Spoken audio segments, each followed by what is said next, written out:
Ye have heard that it hath been said, an eye for an eye, and a tooth for a tooth. But I say unto you that ye resist not evil. For whosoever shall smite thee on thy right cheek,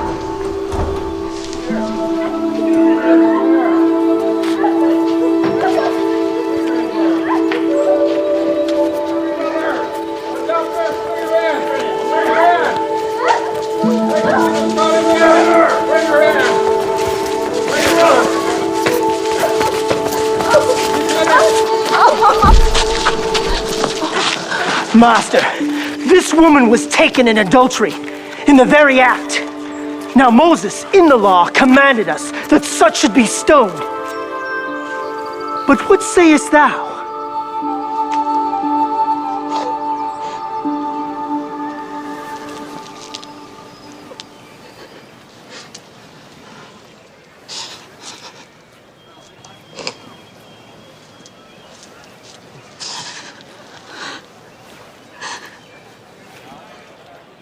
What sayest thou?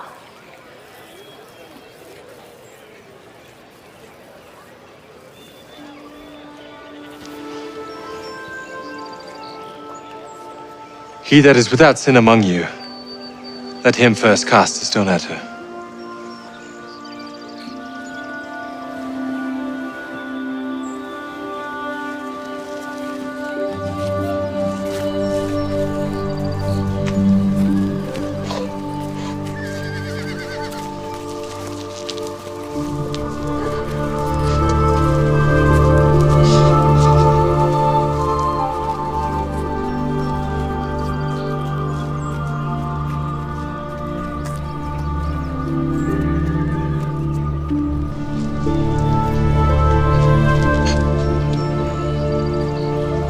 Woman,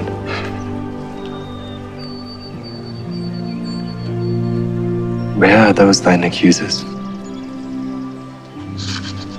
Hath no man condemned thee?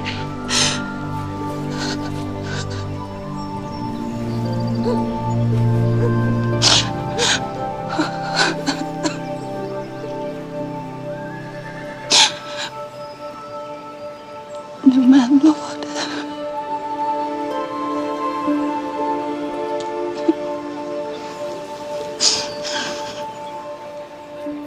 Neither do I condemn thee.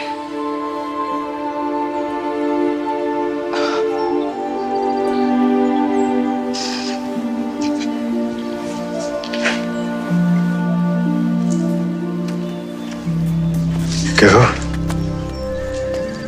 and sin no more.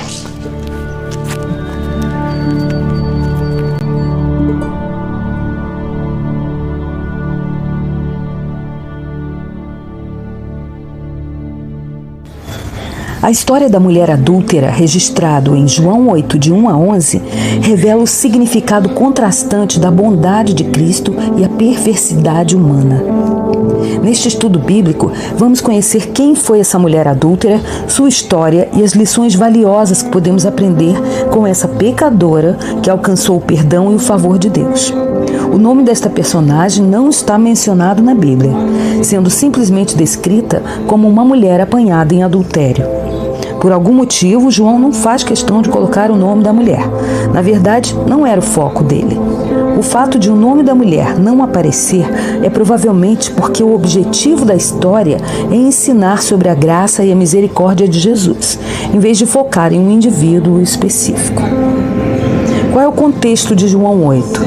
O desenrolar de todo o capítulo pode muito bem ter se originado nesse acontecimento extraordinário no templo.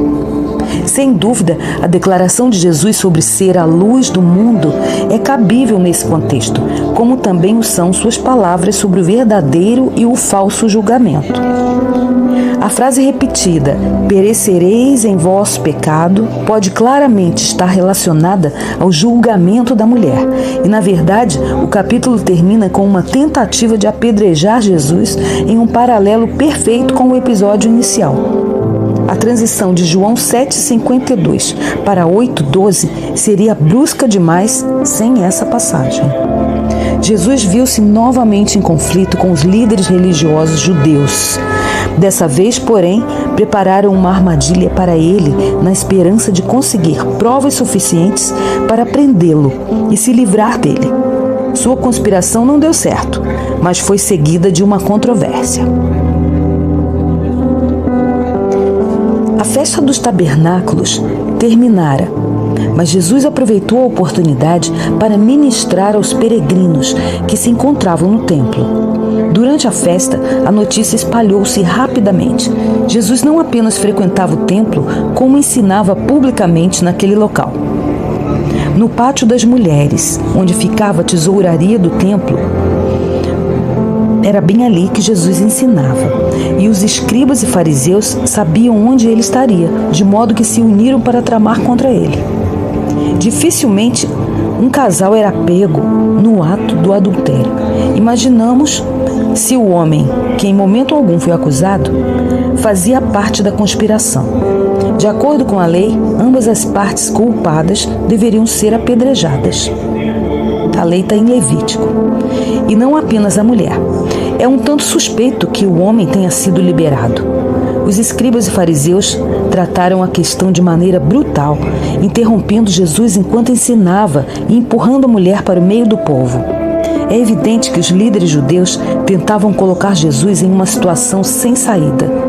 Se ele dissesse que a mulher deveria ser apedrejada, perderia sua reputação de amigo dos publicanos e pecadores.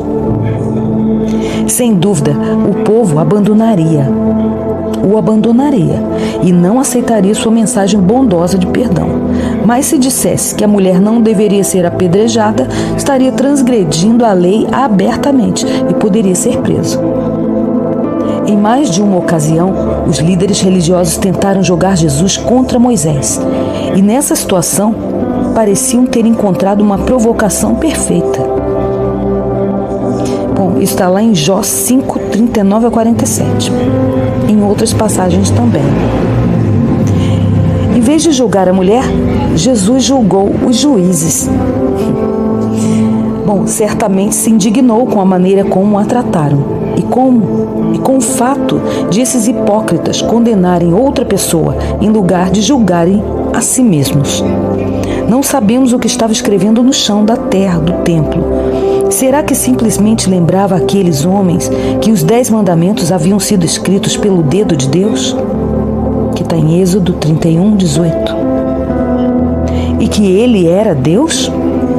Ou quem sabe, os lembrava da advertência em Jeremias 17, 13.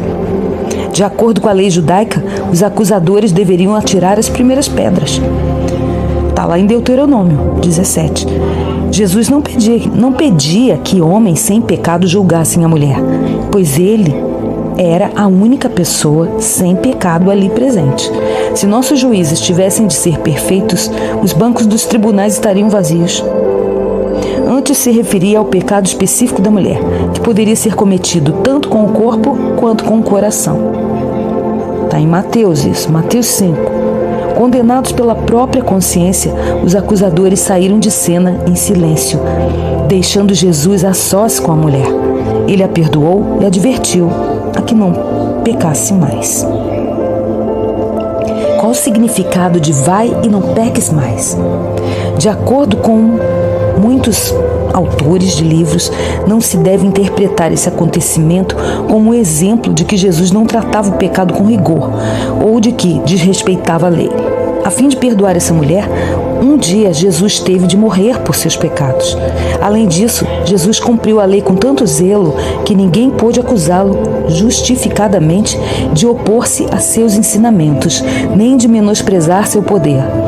Ao aplicar a lei à mulher e não a si mesmos, os líderes judeus transgrediam tanto a letra quanto o espírito da lei e pensavam estar defendendo Moisés. A lei revela o pecado e é preciso ser condenado pela lei antes de ser purificado pela graça de Deus. A lei e a graça são complementares, não concorrentes. Ninguém jamais foi salvo por guardar a lei, mas ninguém foi salvo pela graça sem que antes tivesse sido convencido de seus pecados pela lei. Antes de haver conversão, é preciso haver convicção da culpa. O perdão de Cristo e sua graça também não é uma desculpa para pecar. Sua ordem foi: vai e não peques mais. Contigo, porém, está o perdão para que temam. Está em Salmo 134. Essa experiência do perdão, repleto de graça, deve servir de motivação para o pecador penitente viver em santidade e em obediência para a glória de Deus. Vai significa que a mulher recebeu o perdão de Deus e Jesus a restaura para seguir sua vida de cabeça erguida. Não peque mais.